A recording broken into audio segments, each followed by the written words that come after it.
pouvez ranger vos papiers.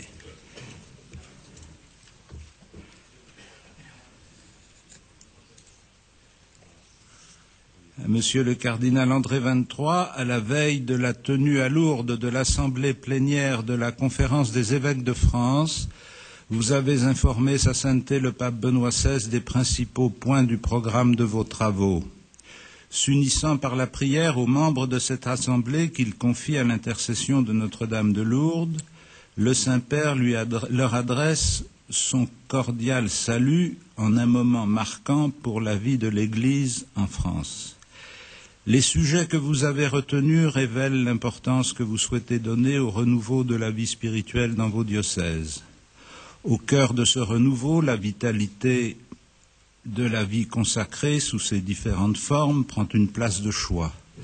Puisse le témoignage donné par des personnes consacrées être toujours plus signifiant dans une société fortement marquée par la sécularisation et l'indifférence religieuse et aussi par une grande soif de spiritualité. Votre réflexion sur les rassemblements dominicaux ne peut que contribuer à inciter les fidèles à redécouvrir la participation régulière à l'Eucharistie comme une nécessité indispensable au dynamisme de la vie chrétienne.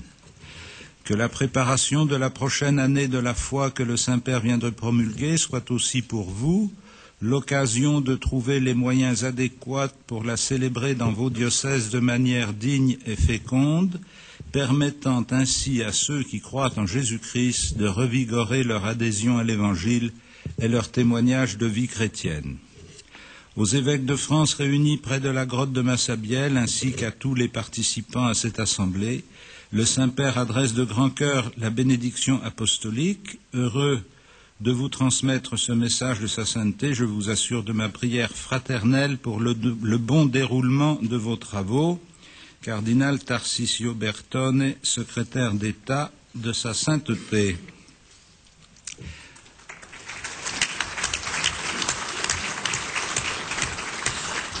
Voilà, donc ce matin, je suis heureux non seulement d'accueillir les évêques, mais encore un certain nombre de secrétaires nationaux ou de directeurs de services qui participent habituellement à notre session d'automne et des évêques de pays étrangers que nous saluerons individuellement quand les derniers seront arrivés de façon à ce qu'il n'y ait pas de jaloux.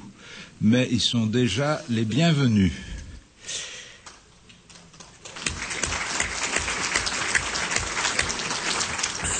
Notre Assemblée s'ouvre dans un climat européen assez sombre et qu'on pourrait qualifier en termes météorologiques d'instable. Beaucoup de nos concitoyens sont saisis par une réelle inquiétude sur leur avenir. Aussi, il me semble bienvenu que nous puissions ouvrir nos travaux par un retour en forme d'action de grâce sur ce que nous avons vécu cet été avec les Journées mondiales de la jeunesse qui se sont justement déroulées en Europe alors que la crise continuait de faire sentir sa pression. Nous avons presque tous participé à ces journées avec les jeunes de nos diocèses. Au-delà du nombre très important de ceux et celles qui ont répondu à l'invitation du pape, autour de 50 000 Français, plusieurs remarques peuvent être faites. Tout d'abord, nous pouvons souligner l'implication très sérieuse de ces jeunes, aussi bien dans la phase préparatoire, dans les diocèses espagnols, que dans le rassemblement madrilène.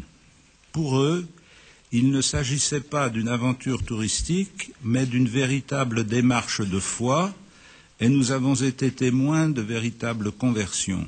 La participation assidue aux catéchèses montrait une attente certaine d'une meilleure connaissance de la foi chrétienne. De ce point de vue, le succès de Yucat a dépassé ce que nous pouvions imaginer. L'intérêt manifesté pour une catéchèse simple et formulée en réponse à des questions peut nous indiquer aussi une évolution dans la pédagogie de toute catéchèse.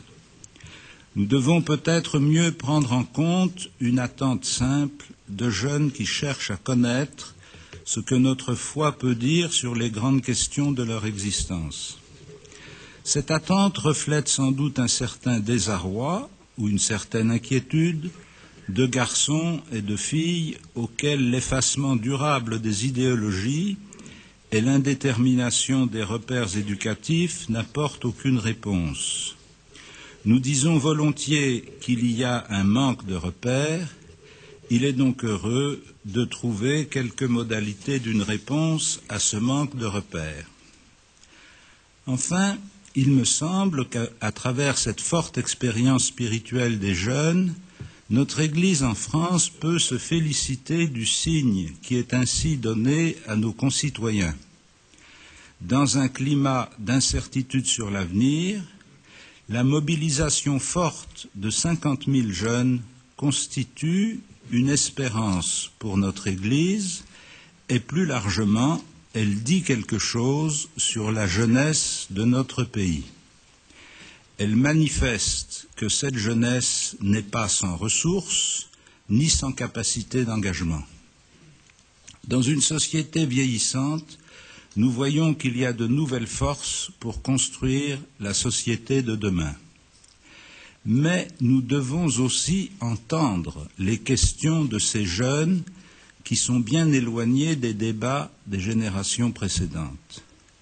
Nos générations ont connu un certain besoin de s'émanciper d'institutions qu'elles jugeaient trop contraignantes. En retour, les générations nouvelles expriment souvent une sorte de désarroi intérieur. Elles craignent de n'avoir pas reçu, par leur éducation, les éléments nécessaires à la structuration de leur personnalité. C'est pourquoi nous ne devons pas trop vite qualifier d'identitaire leur recherche de certitude et de signes d'appartenance. Il nous faut prendre le temps et les moyens de chercher à répondre à ces attentes nouvelles en comprenant mieux la culture qui se fait jour, marquée entre autres par Internet et par les réseaux sociaux. Les contraintes du calendrier nous mettent déjà dans la perspective des Journées mondiales de la jeunesse de 2013. Sans doute devrons-nous trouver des moyens originaux pour associer à l'événement des jeunes qui ne pourront pas aller à Rio. Il n'est pas trop tôt pour y penser et je sais que déjà des équipes diocésaines et le service national se sont mis au travail. La crise européenne que nous traversons n'est pas simplement, comme certains le disent parfois, une crise de la gouvernance qui se résoudrait par des alternances démocratiques, ni une crise de la distribution des revenus dont on sortirait en réduisant quelques salaires scandaleux. C'est véritablement une crise du système, je l'ai dit ici et ailleurs à plusieurs reprises et je n'y reviens pas davantage aujourd'hui. Mais puisque nous sommes en campagne électorale, il me paraît juste de le souligner pour tenter de cerner à partir de là quelques-uns des risques et des enjeux de cette campagne. La déclaration du Conseil permanent, élection, un vote pour quelle société, a déjà fourni des éléments de réflexion que je ne fais que compléter.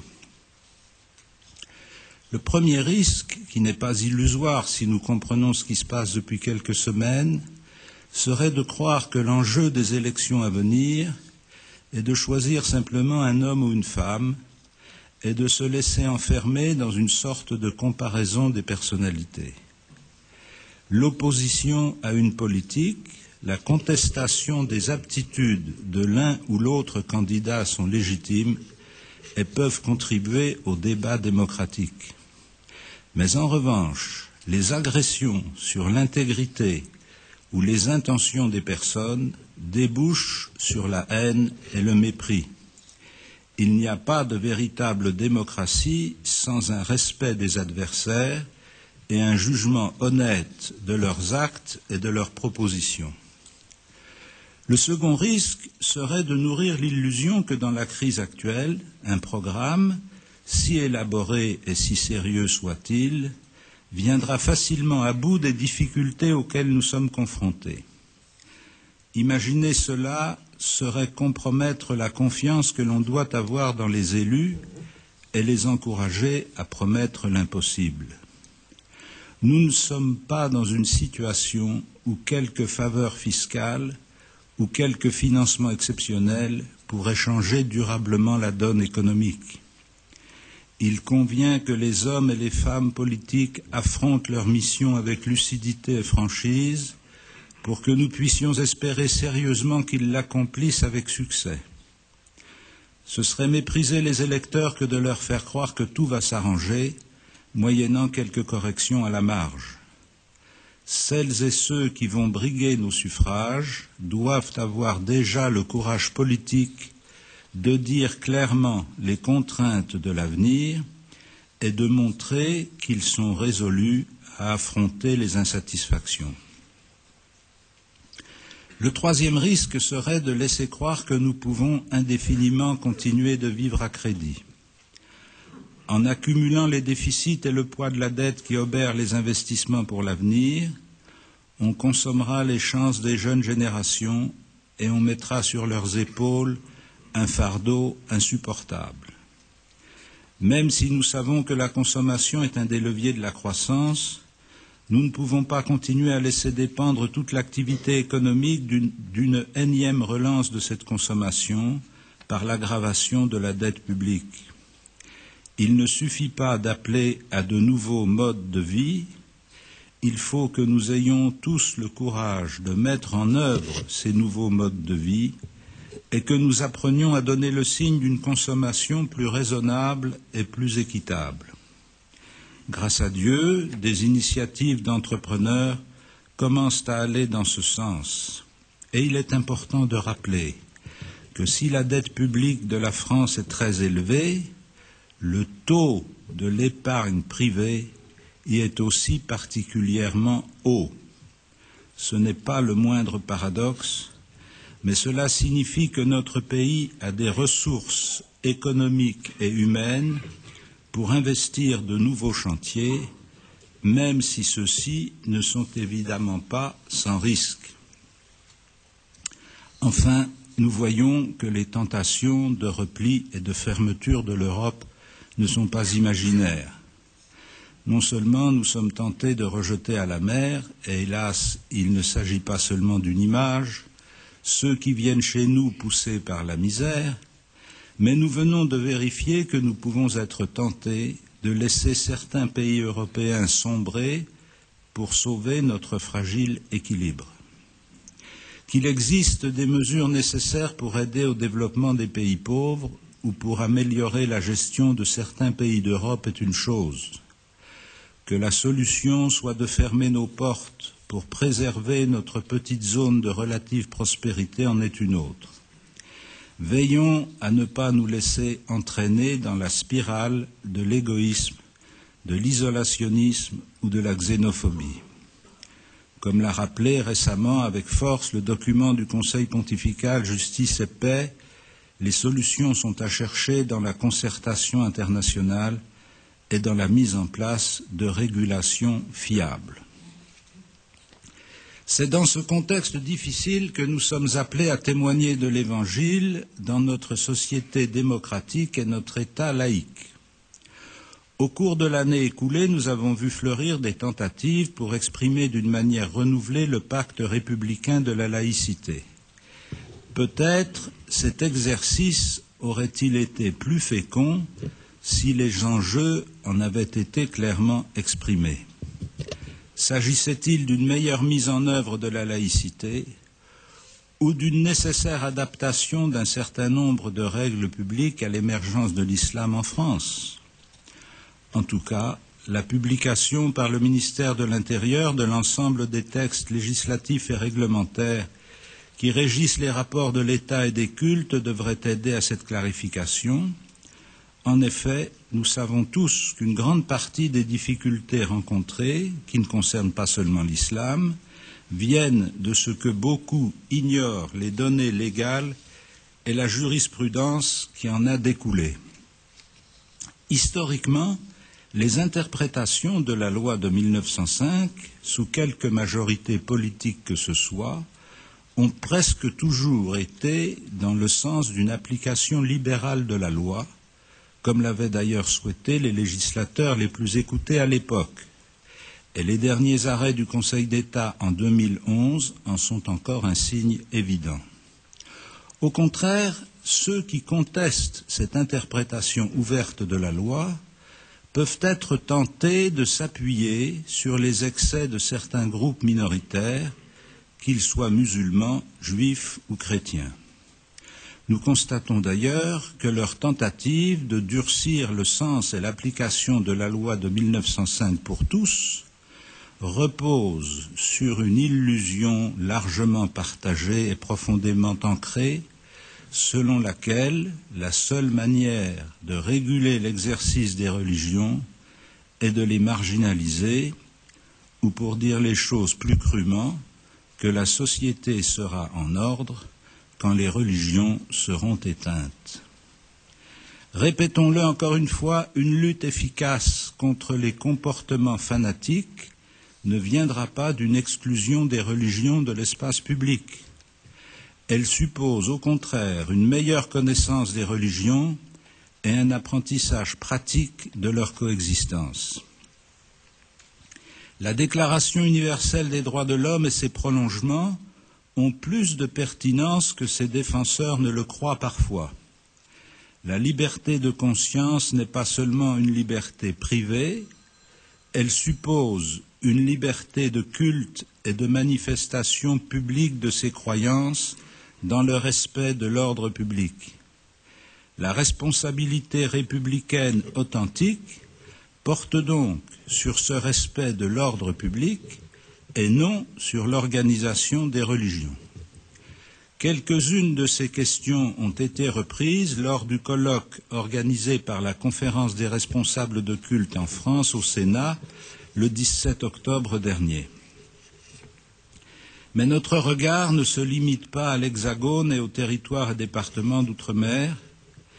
Nous sommes en communion étroite avec tous les chrétiens dans le monde et plus spécialement avec ceux qui souffrent brimades et persécutions au nom de leur foi. Nous pensons à certains pays musulmans où des chrétiens sont châtiés et lourdement condamnés. Nous pensons à la liberté de changer de religion qui n'est pas universellement reconnue. Nous pensons à nos frères des églises orientales qui doivent supporter de graves injustices et même des sévices dans certains pays du Moyen-Orient. Nous pensons particulièrement aux Coptes, catholiques et orthodoxes et à leur inquiétude devant l'évolution de la situation en Égypte. Plus largement, notre sympathie pour ce que l'on a appelé le printemps arabe et l'avènement d'une certaine démocratie dans plusieurs pays ne doit pas nous aveugler. Nul ne sait ce qui sortira des urnes dans ces pays. Les observateurs occidentaux seront sans doute surpris de voir que la démocratie n'aboutit pas nécessairement à un État laïque et qu'elle peut ouvrir la voie à d'autres solutions. Les résultats des élections en Tunisie sont éclairants. Les récentes déclarations du président national du Conseil de transition libyen et la référence à la loi coranique dans la future constitution en est un bon exemple. Il n'est jamais sain de projeter nos critères d'organisation sur d'autres peuples qui n'ont pas la même histoire que nous, et il nous faut savoir que la démocratie ne se limite pas à la possibilité d'exercer le droit de vote. Elle suppose une culture démocratique qui ne s'acquiert pas en quelques semaines. Quoi qu'il en soit, nous voulons redire à nos frères orientaux que nous ne les oublions pas et que nous suivons attentivement leurs efforts pour rester dans le pays de leurs ancêtres et pour demeurer acteurs d'une histoire dont ils ont souvent été une des composantes les plus actives et les plus éclairées. Quand le danger mortel devient insupportable, nous veillons à ce qu'ils soient accueillis du mieux possible et à ce qu'ils puissent s'intégrer à notre société.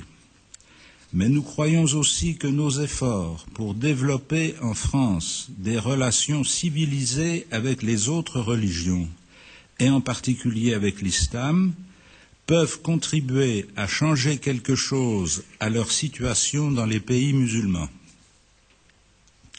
Le 25e anniversaire récemment célébré de la rencontre d'Assise a été l'occasion de mettre en lumière la responsabilité partagée des religions dans le service de la paix.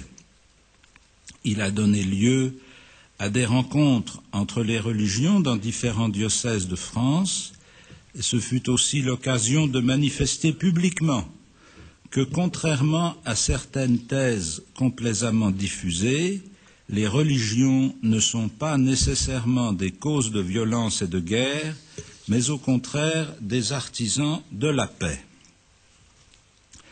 Nous sommes aussi évidemment en communion profonde avec nos frères d'Afrique.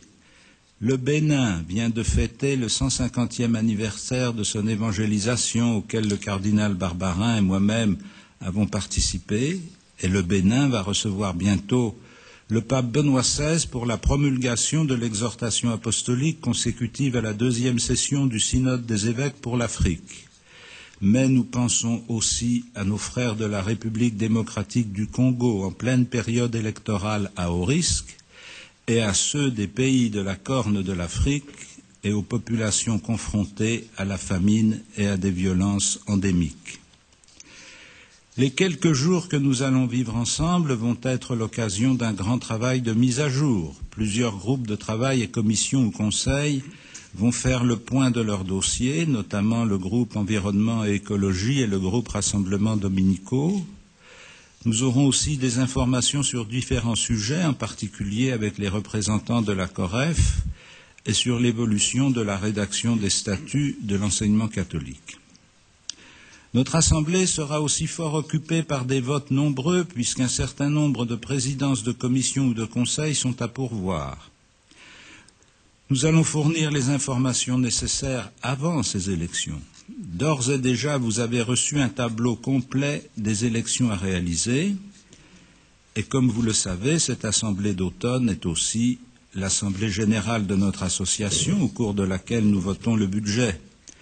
Comme je vous l'ai dit il y a quelques instants, il est bon que nous soyons capables d'appliquer une maîtrise des dépenses qui correspondent à nos revenus et peut-être, même si le pire n'est jamais sûr, à une baisse de ces revenus.